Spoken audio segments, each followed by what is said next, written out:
Assalamu alaikum. I'm your host, Hena Zuberi, and welcome back to another episode of Justice for All Now. You can watch us on Muslim Network TV, Galaxy 19 satellite, and 24 hours on Roku TV, Amazon Fire TV, and Apple TV. Today, our guest is Dr. Asim Qureshi. Dr. Asim Qureshi graduated in law and read for a PhD in international conflict analysis. He's the research director of the advocacy group CAGE and author of Rules of the Game, A Virtue of Disobedience, and the forthcoming I Refuse to Condemn Resisting Racism in Times of National Security. The focus of his work has been advising legal teams involved in defending terrorism trials in the United States and at Guantanamo Bay.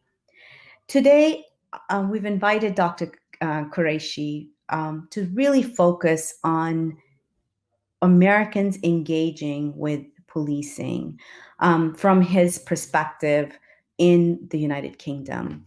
He recently published an article on Muslim matters, an open letter to Muslim activists and organizations in the United States on engagement with the structures of policing.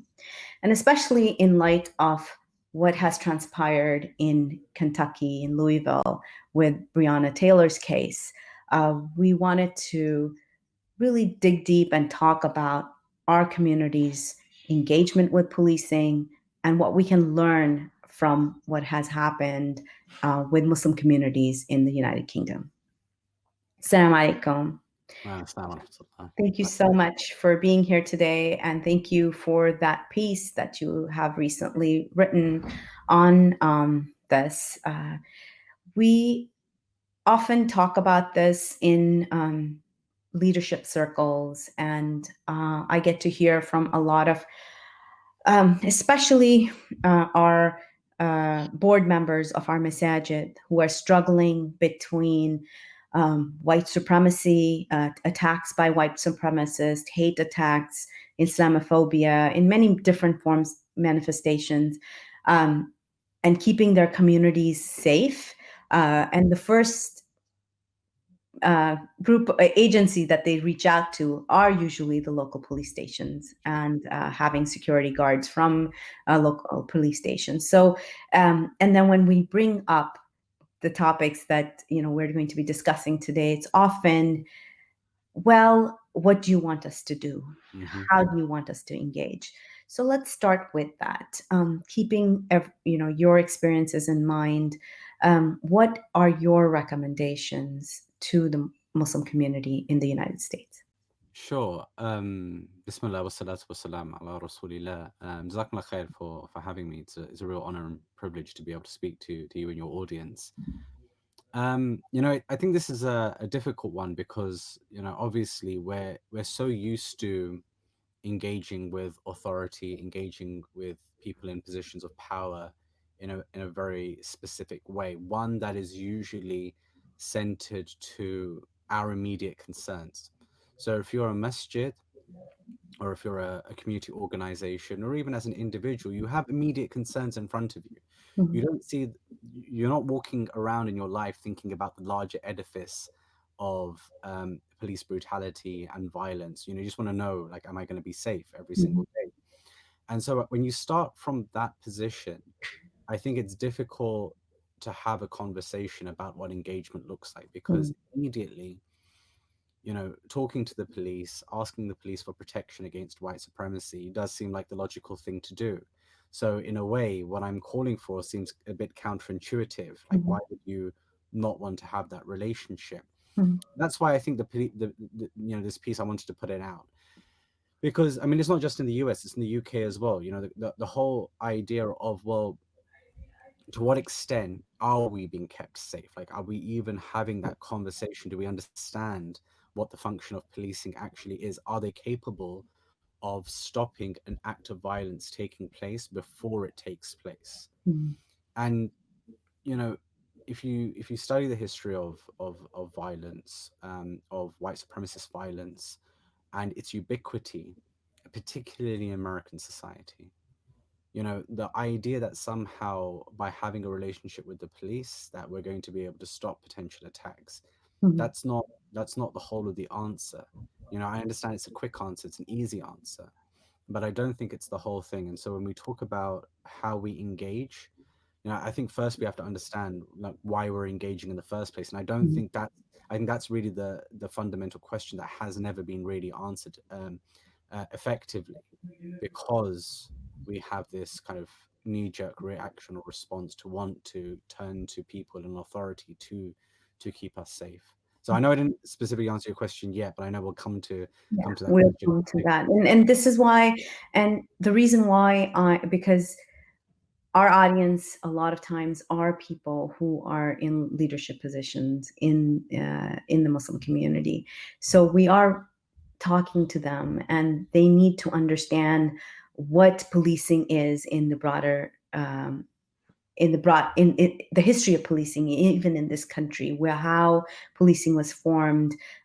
Police forces were formed to round up escaped enslaved people, and I think that is a history that many of our immigrant masajid do not understand, do not realize, and perhaps don't even look at it that way. So let's talk a little bit about that. What um, you have written about this, and I wanted to touch on that with you as well. When you talk about violence within policing, Mhm. um, you talk about how, obviously we've seen the impact of this on the Black community, and people forget that 1/3 of the American Muslim population is Black. So this is very definitely a Muslim issue. It's a issue of our masajid. Um, so let's talk about that. What are your thoughts on the history of policing and the violence within it in the United States? I mean, we've got to look at the function. When we talk about Muslims, obviously everybody's, uses 9/11 as a Mhm. starting point for the discussion around how Muslims have been exceptionalized. I think particularly American Muslims, you guys had it in some ways quite easy, or very much a higher socioeconomic category than say Muslims in the UK, for example. You've achieved a great deal. There is a lot of kind of material progress in America that Americans, kind of Muslims felt very, very proud of. And I think with that sometimes we can buy into certain lies about who we are and where we exist within society. So pre 9/11, the idea of this kind of achieving kind of immigrant who's kind of reached the highest echelons of whatever part of life you could even imagine. They're there, they're doing the jobs, but it was always tied to a sense of production. Then 9/11 happens, of course, and all of that racialized violence within policing that used to historically predominantly affect the Black community, now it gets built on. So that's key. That the edifice of war on terror policing doesn't come out of a vacuum. It's built on the platform Mm. of already existent racist policing. So all of the profiling that we see at ports, it doesn't just come out of nowhere. I mean, they were already doing this. When you think about the way that CVE operates, it's built off the backs of programs like COINTELPRO, the counterintelligence program of the FBI. So, you know, this idea that somehow uh, this was new, this is different, this is exceptional, and it's something that can be dealt with outside of the way that um, racist policing has been operationalized by the Department of Homeland Security, the FBI, the police themselves, right? I think that that's a mistake to try and separate, these things from one another. They're completely interlinked, and they build on one another as well. So, Mm. for example, now here in the UK, we see that that terrorism laws that built off the back of racist profiling now circles back to the Black community, as they say now we need to start using terrorism legislation against Black gangs. Okay, Mm. so you see how these things build on top of one another constantly and consistently. So I think that's the thing that we really need to center in terms of this discussion, that nothing that is happening outside of how we've understood what the function of policing is. When they're stopping black Muslim kids for the way that they look in terms of looking black on the streets, right? you know that's no different than them sending an informant into the masjid in order to spy on the community. They all are premised within the same logic of racism. Exactly. It's a connection between the same COINTELPRO that was used against the larger black community is CVE, and this is something that activists who have been working on this keep reiterating. Um, but it's a very hard lesson for those to learn. But it surprises me sometimes because many of our immigrant leaders come from countries where they do not trust the police themselves. They would not, no respectable person from the subcontinent or from Arab countries would want police in their homes or in their masajid or want to go even to the local police station. Right. So it's this exceptionalism, this American exceptionalism, that somehow the American police forces are different from police forces around the world.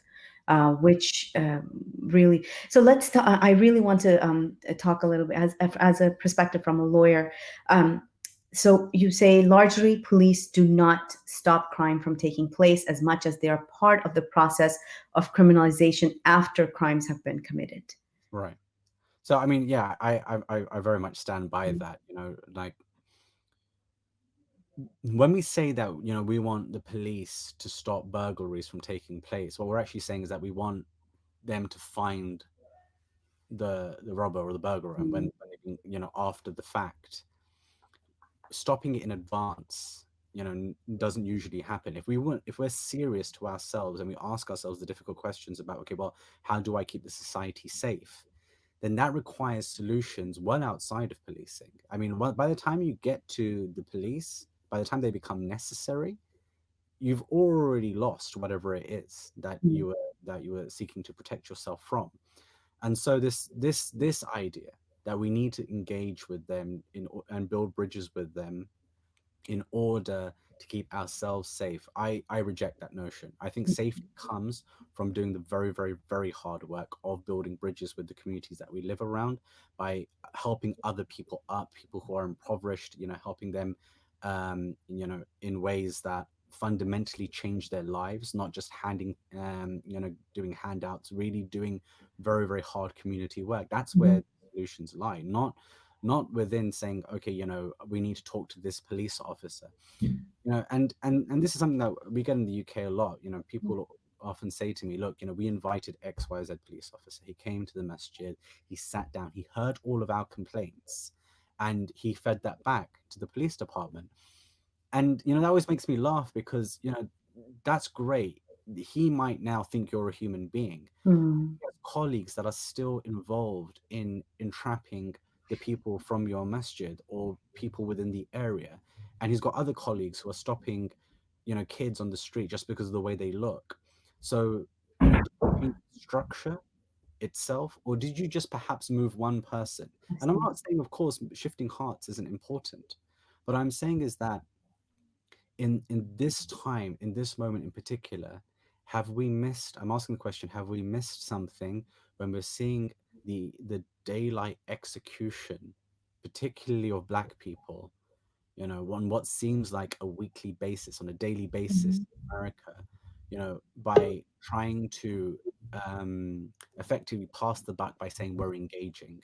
Like, who are you engaging with? Where is the efficacy of that engagement? How are we seeing that engagement translating in systemic and structural changes? And if it's not, then should we be asking ourselves the question, as a matter of our Islamic ethics, if we're normalizing that oppression, not just against us, but against other communities as well?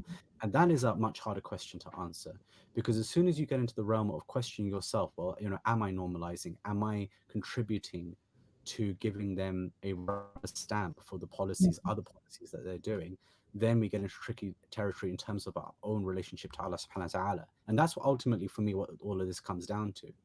Because as soon as we start becoming complicit, even acquiescing in justice, then that has a an eternal significance for us that Mhm. I don't think we take it seriously enough. And that's and it's very difficult to make that point when we have imams on police squads, Right, um, leading, in police uniforms, in both in and popular American imams, in New York City, here in in DC, the suburbs of DC. I can name a couple of imams who sit on. They're part of the police department. They're on their payroll, and they're some of the more popular figures in our community. right. So it's very hard to then make that argument, and this is why that leadership needs to come from those who have sacred knowledge. Now I wanted to ask, your work at Cage, you all have developed some alternative policies, to policing, to securitized policies. So, can I'd like to talk about that. So, beyond prevent and how we can perhaps look at that and go beyond CVE here in the United States. Right, no, Jazakumullah khair. Alhamdulillah, like, my colleagues worked very, very hard on that report. And, it was really a question of like asking ourselves about if we want a safe society, how do we go about achieving that? That's the ultimate question that, we're trying to answer here. Like, if we're serious about having that conversation, well, what are the things that we need to do in order to achieve that?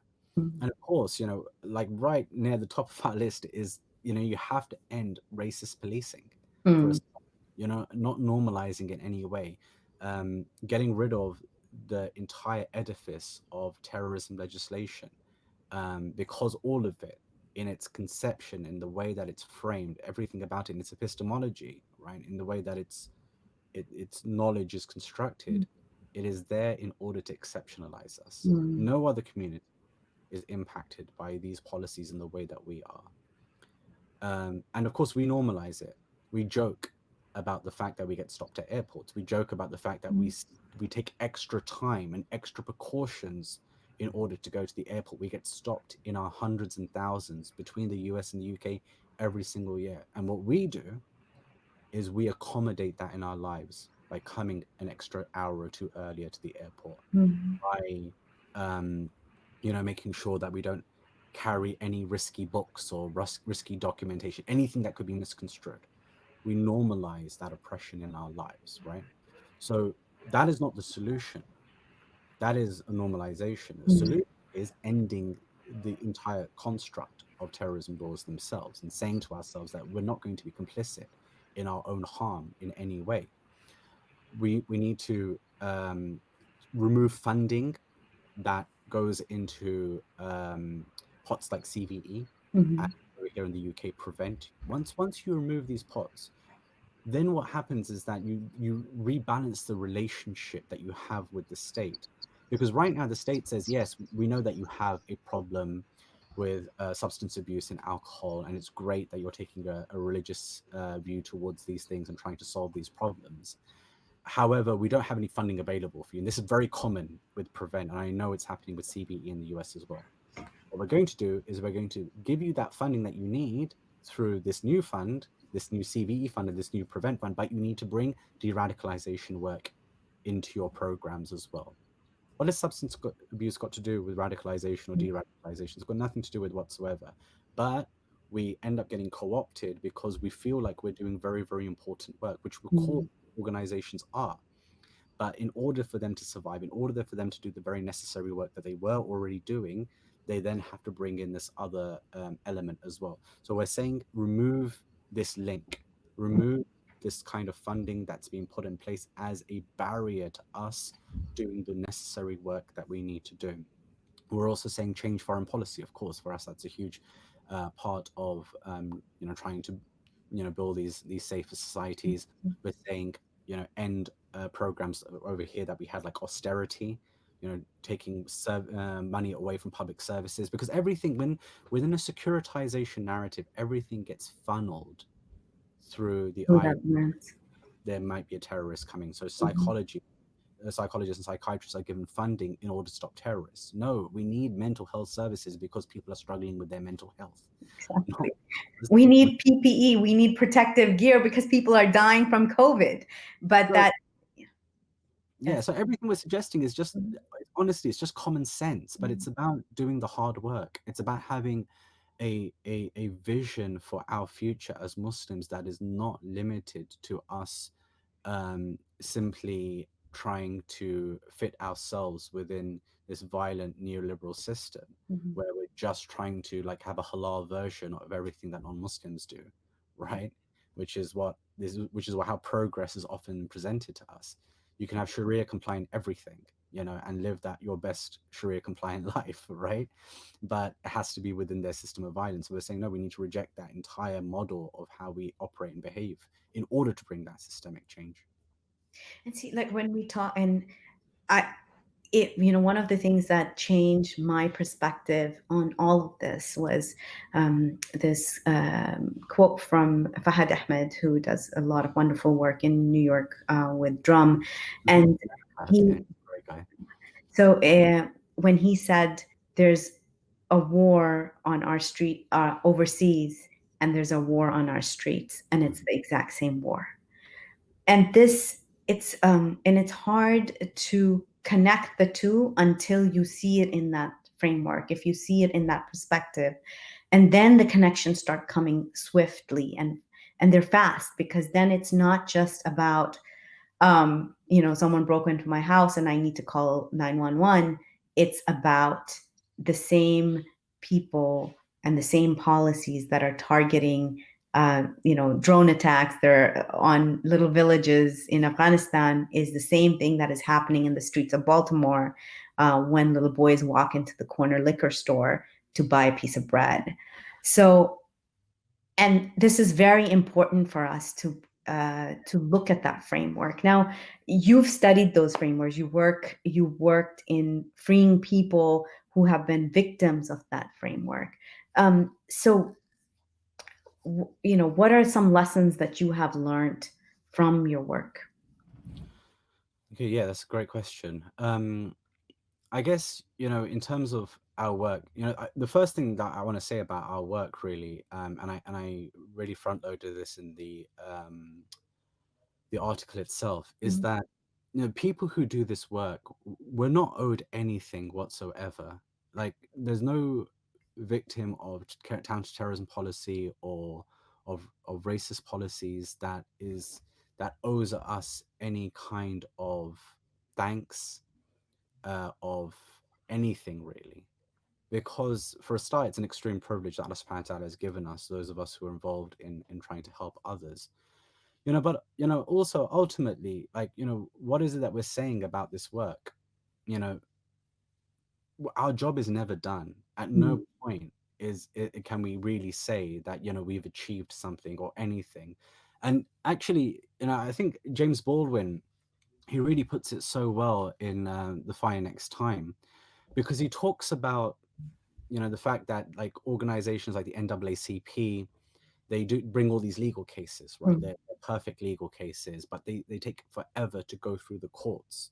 And all the while, like these kind of, progressive liberal kind of individuals within the black community at that time were kind of extolling the fact that they're able to bring these civil rights challenges Mhm. and so on and so forth. Like, there are literally thousands of people who are going through the prison system, who are have all sorts of violence being carried out against them. When we limit our aspirations through a system that is so structurally discriminatory as it is, the very notion that we can bring about any kind of fairness, that we can bring about any redress as both citizens and non-citizens, because all of us deserve rights. Mhm. It's a complete farce. This whole idea that legal challenges are somehow the solution, the panacea to our to everything that we're being subjected to. I mean, for me, that's that. As somebody who's worked on a lot of legal cases, Mhm. I'm not saying that we shouldn't be doing that. Of course, I'm something a process that I'm involved in myself, Mhm. but that's not the end point. It's just one tool, one very ineffective tool, I might say, as well, to actually achieving our goals. Mobilization, mass mobilization, is far more critical. And that requires first understanding what the problem is and then being able to push back against it. Look, we have, even in the UK, we have the Martin Luther King quotas, right? This is like a generic group of liberal Muslim who has never really read, understood, or studied the history and the legacy of Martin Luther King, but quote him regularly Mhm. because they think that somehow he stood for an idea of engagement that they've completely misunderstood. His notion of engagement was going to prison in order to stand up for his beliefs when he saw that the law itself was discriminatory and wrong, that the structure of racism itself was wrong. True. None of our organizations have mobilized themselves in a way to even understand that and comprehend that. We're very, very far away from Martin Luther King. Like we're like Booker T. Washington kind of Mhm. right now, largely in terms of our institutions, kind of talented 10th% ideas Mhm. around, how we'll achieve success as a community. You know, Forget about like a Malcolm X approach. We're not even at Martin Luther King levels, really, if we're serious about studying that history and understanding that history, because our understanding of engagement itself is so, unfortunately, I would say infantile. Um, But this is the right time to understand it, because when things like abolish ICE and abolish police are trending, and conversation like think these conversations were very hard to have in the Muslim community 10 years ago, 5 years ago. mhm, But now at this point, Allah subhanahu wa ta'ala gives you these moments in history, and either in this, just like 9/11 was a moment that the Muslim community in the United States could have put our African American imams and leadership in the front, Imam Jamil Amin, people like that, who could have taken that leader, who could have been that beacon of light where everybody else follows. Instead, we really did wrong by them. We really, really did, and we all need to be ashamed of ourselves. But now again, this here's another flashpoint in history where we can be take that leadership. But as you said, we are very, very far. But I have a lot of hope in our youth, in our the new generation, as long as they are also guided by Islamic principles, because so many of their voices have been uh, sort of co-opted by uh, ideas and ideals that are perhaps not acceptable in an Islamic framework. So that is something that I wanted to definitely touch on. But you talk about many. So one of the things that you had talked about in your article was um, some of the things that people ask you: are some law enforcement institutions safe to work with while others are dangerous? yeah, I mean, as a common question, again, it comes back to like our understanding of what the system and the structure is.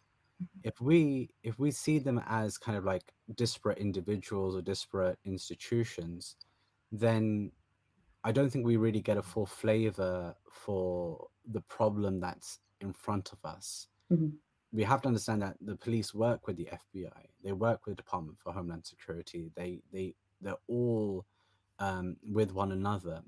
The prosecutors, they are very much an aspect of policing, however much they present themselves as being separate to it. The judge ultimately is somebody who is again beholden to the system and the structure that is there to protect him, right? And Ta-Nehisi Coates really, he I think hits the nail on the head with this in his between the world and me. he really gets to the rub of the fact that all of these institutions, they work interdependently with one another. And so when we begin to understand that, we have to, yeah, we see that actually the system is a fix.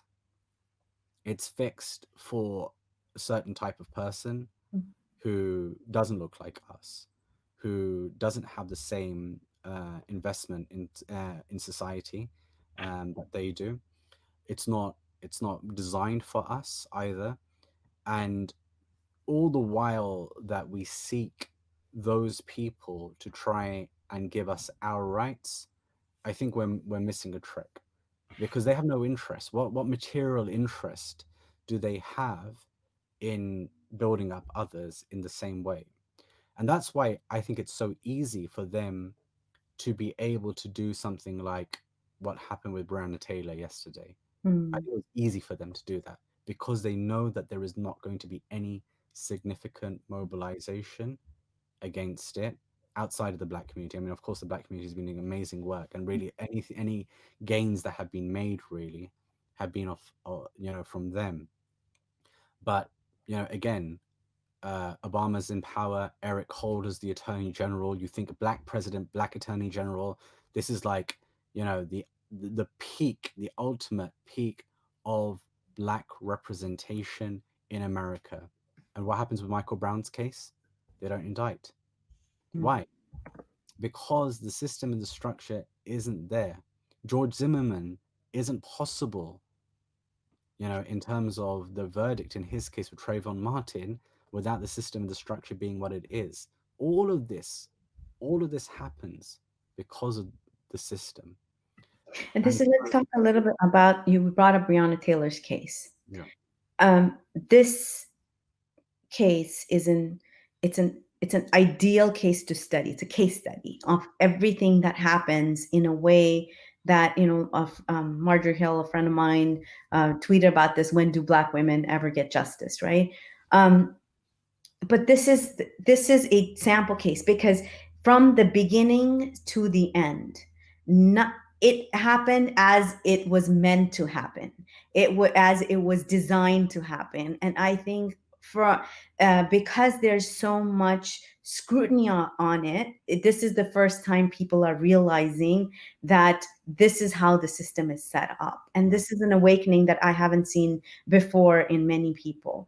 That usually it's like, oh, a travesty of justice, right? That's how it's played out. But is it a travesty of justice? So I you know can you walk us through that from point A to the end, as you're observing it from I mean, yeah, obviously, I'm much further away, Mhm. but I mean, literally, you see the loss of life, right? And you think this in this scenario, it's almost impossible for anyone to even suggest, like they did with Philando Castile, right? That there's anything. I mean, Philando's case. When you see the videos, it's just like shocking that anyone could think he was doing anything other than complying, right? Mhm. But still, there's that they inject this doubt in the very last corner of your mind, which is okay. Maybe the officer felt like Mhm. something was about to happen, right? But even then, you know as a matter of certainty that no, absolutely not. Mhm. But that's like the ubiquity that they have, right? That they make you constantly question yourself and what you know and what you understand, even though you can see it with your own eyes what's happening, right? But in this case, it's impossible. Like how? There is no threat. There's not even the prospect of a threat here. And they murder her. And then you get to yesterday, right? Where you're thinking, okay, they just got no option here. Mm. They have to charge somebody with some kind of degree of murder. And Accountability. yet the infraction here is that a wall got damaged ultimately. That is, it's, subhanAllah, I was very speechless last night. I just didn't know how to. I mean, and that's the thing. Like you see it so often, right? You see it with Zimmerman's case. You see it with all of these cases as they came to be. Michael Brown, especially with like, with Eric Holder, you thought, okay, maybe. But of course, then you see it for what it Mhm. is, because, it's so clear, um, that they're never going to provide justice. And of course, Mhm. we got our taste of that as well with, the case of Gul Rahman, who was murdered by, the CIA and the DOD in, Bagram in 2003, right? It was a Mhm. case that his family, Gul Rahman's family, asked me to go and find him, to track him down in Bagram. They didn't know until I think it was 2009, that he had even been murdered, uh, Mhm. 6 years previously. And so when all of that investigation finally came out and Eric Holder's got it in his hands, and it's clear as day that this was just a driver, he had nothing to do with Al Qaeda, nothing to do with the war on terror, nothing to do with anything, that he says that nobody can be indicted. We see it with the torturers, in the CIA. We see it with, Bruce Jessen and James Mitchell, the CIA, torture psychologists, that they're not willing to indict any of these people. And so when we're talking about how the system and the structure of racism affects Black people and affects Muslims, I think you see it at its most clear, at its most visceral, in their lack of desire to indict anyone for any crimes, for state executions and state crimes. I think that's the most clear example that we can see I of agree. how the system will always protect itself. And it definitely is like even when it goes to the judge and even when it's in court. So, for example, we had here a local case in Maryland, and the jury granted the mother and the family $72 million apparently for because it was such an egregious crime that was done in the killing. And the name is slipping in my mind and it'll come to me. I Yeah, have correct. four That's kids, okay. so excuse me. Just that runs on the back. But and then the judge took it away because of immunity that is given to police officers while they're in qualified immunity. It's called here in the United States, and it's entrenched in the law. And there has been even right now the Justice and Policing Act that is in Congress Mhm. touches on lowering qualified immunity, but it doesn't take it away.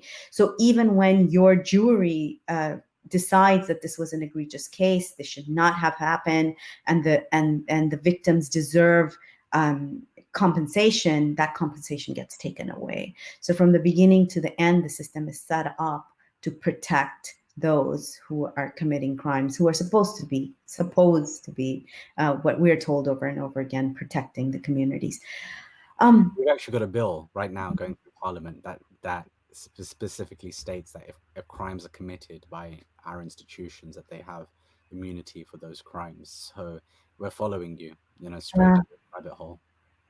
that is, and when we watch from here and we see how without guns, without, and I know there is police brutality in the United Kingdom as well, but what are some of the things that you've seen that have worked in the system over there, where they're not out there killing people, the guns aren't taken out immediately?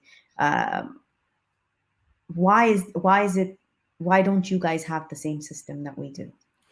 Okay, I mean, I think there's one key difference from the start, which Mm, is we don't have the same history of, racialized policing in terms of like the role of the overseer, uh, mm, from the days of slavery. The policing of Black lives in that exact same way. I mean, America is very much, it stands apart, in a way that it polices Black lives, that we have a problem with over here, but mhm, definitely not to the same extent. Of course, we have, deaths in custody here. We do have, deaths by police. We had a very famous case of, a Brazilian man, João Charles de Menezes, who was shot 12 times in the back of his head by police because they thought he was a Muslim who was about to carry out a bombing. They were completely wrong about that. He was a non-Muslim. He had nothing to do with, anything. He was just a guy going about his daily business, and they murdered him mhm, without any, repercussions, really. And so we see echoes of that, but we don't have the same type of policing over here because we also don't have guns on the streets over here as well. Yeah, of course, there are guns, but it's just obviously not anywhere to the level Level. that it is in America. And so I think that's a big difference too. I think one of the things that we've done well in the UK in terms of all of these policies and legislation is, you know, all of the different kind of Muslim community groups that are involved in civil society in ways that aren't compromised in any way. Hmm. A lot of our on non-Muslim allies have made prevent, which is what our version of CVE over here is called, extremely toxic to be involved in. So when people do involve themselves with it, they, the community does see them for what they are, which is, kind of, if they're doing it intentionally as collaborators. But of course, we do realize that sometimes people don't know because they change their names of the funding sometimes. Mm. Sometimes they're not aware that, and then it's just a matter of education. Alhamdulillah, we see many organizations then moving away from that funding, but it has a bad name here. Like if you take prevent funding, you are seen as being complicit in a system of violence, which I think has been quite effective in the UK. And I think also because the UK is a much smaller place as well. You have Praise. That's true. concentrated communities than you do in America. You guys are much further apart than one another. And so it's harder to mobilize maybe in the same way that we're able to over here. And yes, this is moving away from, and this is one of the, I really want to talk about some of the recommendations you have suggested in your article. So, you know, if someone is engaging, and there some of the excuses perhaps that are used are Muslim cooperation with law enforcement is about harm reduction, Mhm. and we need to be on the table, otherwise the policies are even worse than if we weren't on the table. And so keeping all that in mind, what are the recommendations? In you talk about transparent engagement. Right, absolutely. Well, for a start, I believe we're at a point in America where I don't think it's possible to bring about change by working with police directly. And I know that's a very big and bold statement to make, especially because of what you've just mentioned yourself, that people want to liaise with law enforcement in order to feel that safety. But I think that safety has to come from mobilizing ourselves by working with disenfranchised communities within our areas, by letting them know who we are, by working to reduce the kind of barriers that they have in their lives. Um, and that is much more effective if we put our money and our resources into that.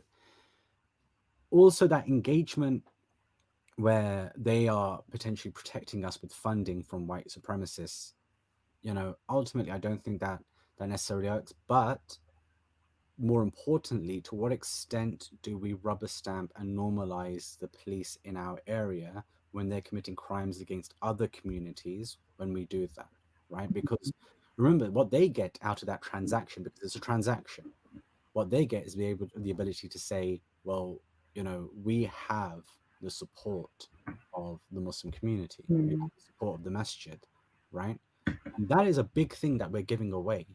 It's not something that we should just treat lightly. Like, To give them that support for them is a huge deal because they're always able to go back and say that whatever we did it with the support of the community itself. and that plays out so, oh gosh, I can tell you, even here, I mean, we're the hub of the Montgomery County model, which was a CVE model that has been implemented in many cities around the country, and this is something that there is a level of, there's a group of Muslims that have been labeled the Muslims that we work with, and Right. they're the ones, and and then it gets tied to county funding for hospitals, for Muslim clinics. Oh, we have a really good relationship with the Muslim community, and the Muslim community has a really good relationship with us. And any of these people who are bringing up these concerns are outsiders or activists trying to cause trouble. Right. And so, yes, there has definitely been this overlord, sort of, like in the Ahmed Sheikh writes about this many times in the Muslim Matters, where he talks about um, the overlords of CVE. And that is essentially, I've seen it with my own eyes, I've seen it with my own community, and that transparency, there's no way to, the community does not know what's going on. They Yeah. don't understand. And what we just viral pictures of Muslim women in hijab who are now police officers from Canada or New York or whatever are shown around, and that's called progress. So so this is definitely any. So you say that any interaction should ever not only ever take place with those who have the ability to actually implement structural change at a policy level. Right. So if it's to be happening at all, so this And would mean. police don't set the agenda, Mhm, right? The police are there to carry out the functions that are given to them by mm, policymakers. That's why I don't think there's any point in negotiating with the police about an amelioration of our conditions. And I talk about this when I get stopped at the airport. I get offered like a prayer mat mhm, during my stop, and sometimes food. I mhm, won't take any of it. I it's probably like theologically incorrect for me to say this, right? mm, But I'd rather miss my salah and make it up later than to make them feel like this racism, this racist profiling that they're putting me through, that somehow I'm making them feel a bit better about doing that to me. mm, And what I'm going through at that moment is an act of oppression because they profiled me, they're questioning me, they have no real right to do that except this racist law that allows them to do that. I'm not going to make them feel better about doing that. And that's why amelioration is normalization for me. Even if they change one or two small little things, right?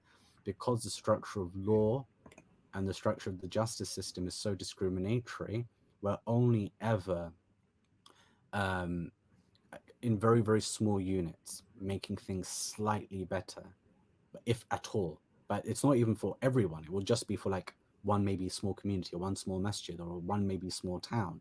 But everything else is still exactly the same.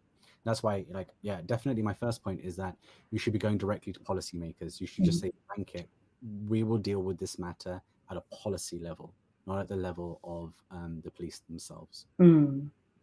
Then you talk about communication, and this is sunnah too. Communication should be made in writing to accompany any meeting, and response should also be given in writing.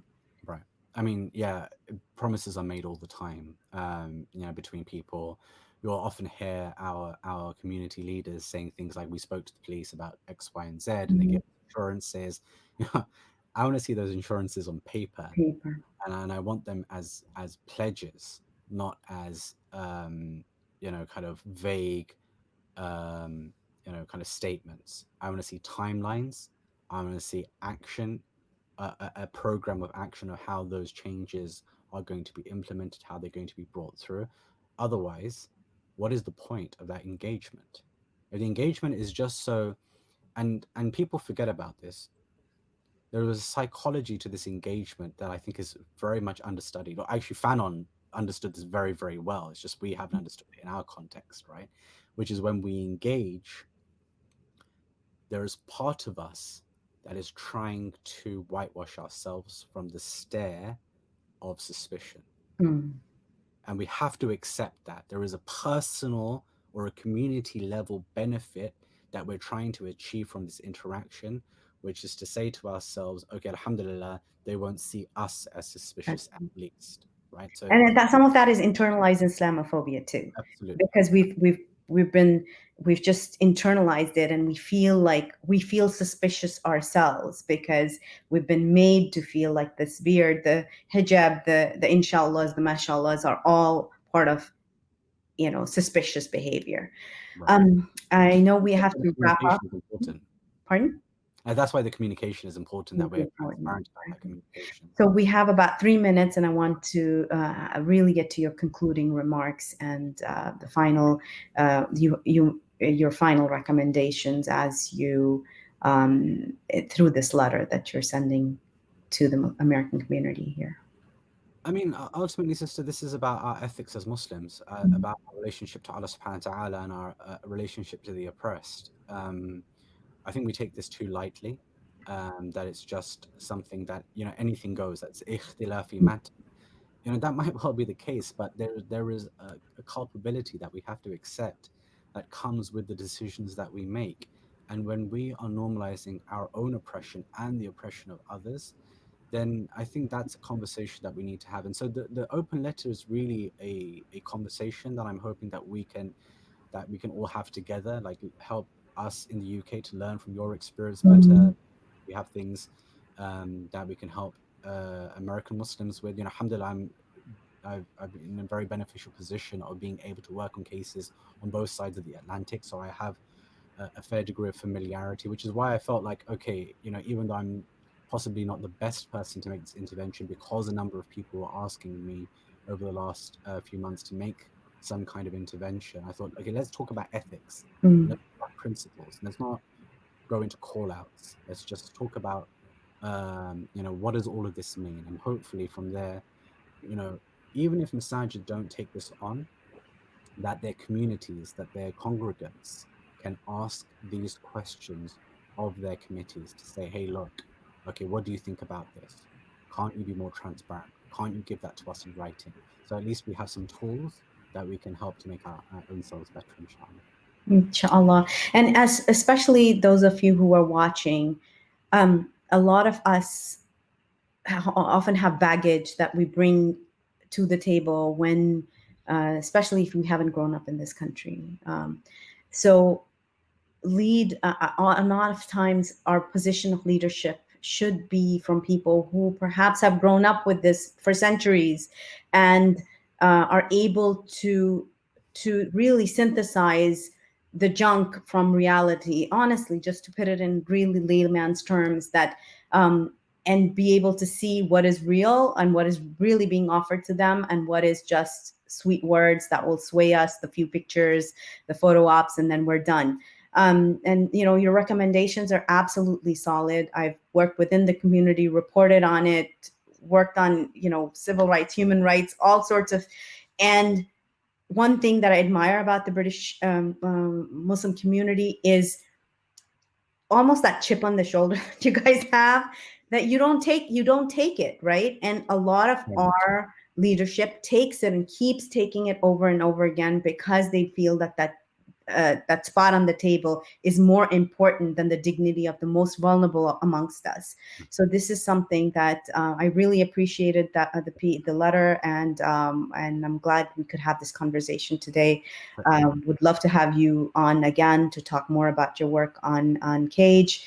We're at the end of the hour, so thank you, Jazakallah khair. Thank you so much. And all of you, keep calling Sanet. Alhamdulillah, Alhamdulillah, the Uyghur Forced Labor Prevention Act passed House.